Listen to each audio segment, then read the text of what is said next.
20 वर्ष राष्ट्रवादी काँग्रेस पार्टी पक्षाचा मी प्रचार केला, घड्याळात काम केलं, तुतारीत काम केलं आणि ऐन जेव्हा निवडणूक लागली तेव्हा मला तिकीट नाही मिळालं. तिकीट दिलं एका माणसाला, त्यांना तिकीट दिलं. मग आम्ही कार्यकर्ते करायचं काय?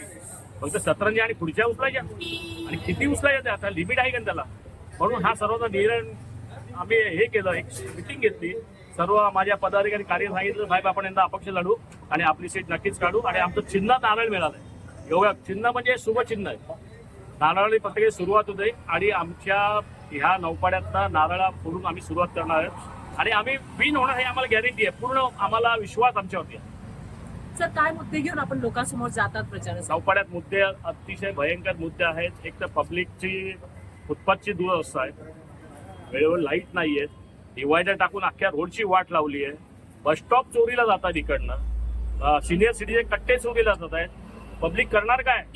ट्रॅफिकची समस्या आहे. ट्रॅफिक गाडी लावली का माणूस अर्धा जीव गाडीत आणि अर्धा दुकान असतो.